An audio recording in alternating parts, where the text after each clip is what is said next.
we are bragging about. The governor has told me that he's going to construct so many roads in our west. The first one is the entrance from Medellin houses to our area, which is the Ora houses and the Yule houses. And from the Rekme through Ozala, through Humura, Eme houses to Afuze to Auchi. The other one, the road is like a catapult.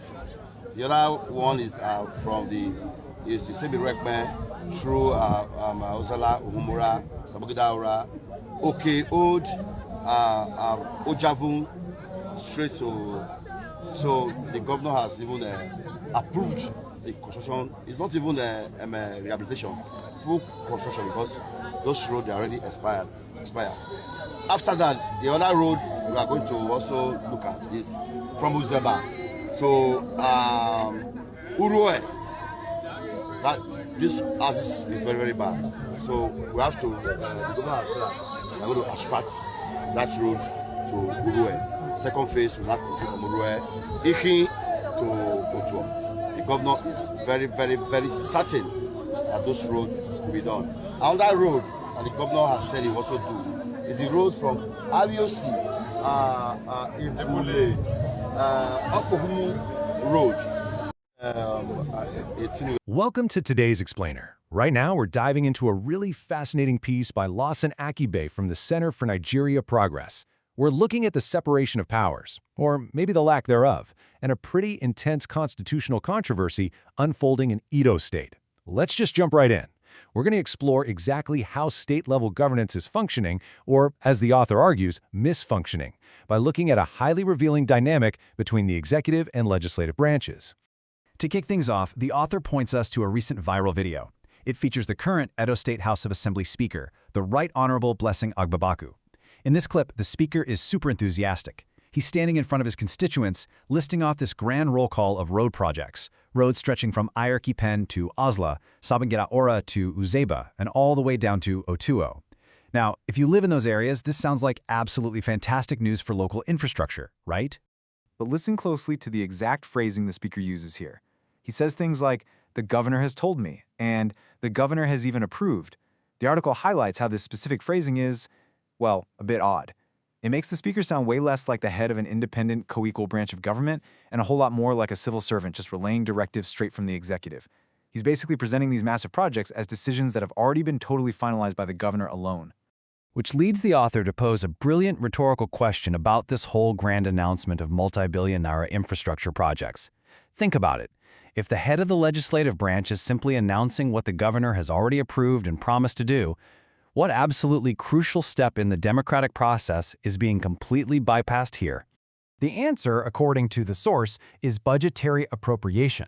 There is literally zero mention of the legislature's statutory role in actually scrutinizing, debating, or passing an appropriation act for any of these projects. No talk of supplementary budgets, no mention of committee oversight, no legislative authorization at all. The head of the very arm of government responsible for controlling the state's purse didn't even mention the purse strings? Section 1. The Constitutional Inversion. To really grasp the author's critique here, we have to look at how this system is legally engineered to operate. The author anchors his whole argument in the 1999 Constitution of the Federal Republic of Nigeria, specifically Sections 120 and 121. These sections lay down a crystal-clear rule. Not a single dime can be withdrawn from the Consolidated Revenue Fund of the state without explicit legislative approval. Period. You simply cannot have expenditure without an appropriation law enacted by the House of Assembly. It is the absolute bedrock of how government finances are supposed to work. And this brings us right to the fundamental principle of the separation of powers. The whole dynamic is supposed to be the executive proposes and the legislature disposes. Meaning, sure, it's the governor's job to present the estimates of revenue and expenditure to the Assembly, but it is solely the Parliament, the House of Assembly, that actually authorizes the spending. The executive branch can't just wake up and decide to spend money on a road without the legislature first debating it and writing it into law.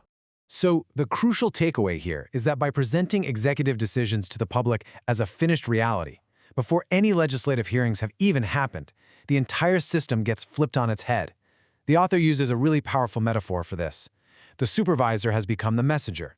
He argues that the executive branch in Edo State is just unilaterally awarding projects, while the head of the legislature passively broadcasts them to the public as a done deal. Section 2. Unilateral Governance. The Ikpoba Hill Flyover. Now you might be wondering, was this viral clip just an isolated slip of the tongue? The article claims it wasn't. It argues this is actually a reflection of a much broader culture. To prove it, the author points to the flagship Ikpoba Hill, also known as Ramat Park Flyover Project. According to the article, capital expenditures of this massive financial scale are being announced and flagged off directly by the executive, sometimes when the House of Assembly isn't even sitting. The source notes there was zero public record of prior legislative debate or authorization before these commitments were rolled out. On top of that, the author alleges this specific project even breached the Environmental Impact Assessment Act, claiming an impact assessment was never even produced. The author breaks down exactly how this process has been totally distorted. Step 1. The executive unilaterally rolls out projects and commits the funds. Step 2. The House of Assembly is brought in after the fact, if they're brought in at all. And Step 3. Because the money is already committed, the constitutional function of the legislature is effectively reduced to a rubber stamp. The author argues that this turns budget defense hearings into nothing more than political theater, basically just retroactively legalizing spending that has already taken place. Section 3. A lesson from the Second Republic. To show us how this system is actually supposed to function and prove that it definitely has worked properly in the past, the author gives us a fascinating historical contrast from the old Bendel state during Nigeria's Second Republic. Let's step back in time for a second. We're introduced to two key historical figures, Governor Professor Ambrose Ali and the Speaker of the House of Assembly, the Right Honorable Benson Alagbe. Unlike today's dynamic, Speaker Alagbe deeply understood his mandate as the leader of a co-equal arm of government.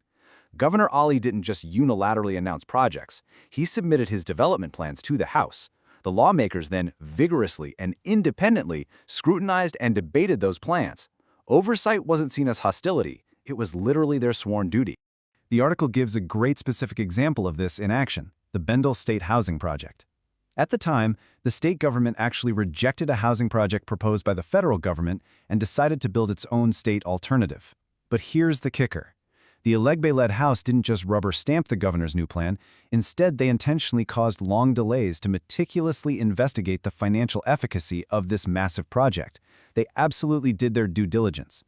The legislative scrutiny was so intense and honestly so time-consuming that it actually became a running joke. A local comedy program on BTV even satirized the whole process. They joked that all the delays weren't about financial efficacy at all, but just the speaker stubbornly arguing over whether a street inside the new housing estate was going to be named Alagbe Way or Alagbe Close. It's a hilarious anecdote, but it hits the nail on the head. It highlights just how visibly and seriously the legislature was taking its oversight role back then. But the crucial takeaway here is the final result. Did all this intense legislative scrutiny grind progress to a halt? Absolutely not. The rigorous oversight worked. They successfully safeguarded the public purse while still delivering vital housing estates in Ugbo, Ikpoba Hill, and Bendel estates in Wari. It proves beyond a shadow of a doubt that a legislature can be independent, demanding, and thorough, while still partnering perfectly with the executive to deliver major infrastructure. Section 4. Why this matters for democracy. So, tying all this together, why does the author believe this shift in modern Edo State is so incredibly dangerous? I mean, why should we care if a speaker sounds a bit too much like a spokesperson for the governor? Well, the article concludes with a pretty stark warning. The author fully acknowledges that infrastructure, like those roads or the flyover, are undeniably vital for the economy. But how that development is funded and authorized matters just as much as the concrete itself. Lawmakers have to stop acting like project managers for the governor, because, as the author brilliantly states, when executive convenience replaces constitutional process, state governance quietly transitions from a constitutional democracy into an executive monarchy. When those checks and balances collapse, the very nature of your democracy changes. It's a really powerful framework for looking at how our local governments operate. So, we'll leave you with this final provocative thought to consider regarding the state of checks and balances in your own area. Take a good look at your local representatives. Are they acting as a fierce, independent check on the executive's power and purse, or have they merely become an executive herald, just broadcasting decisions that have already been made behind closed doors? It's a question well worth asking. Thanks for joining us for today's Explainer, and keep questioning the process.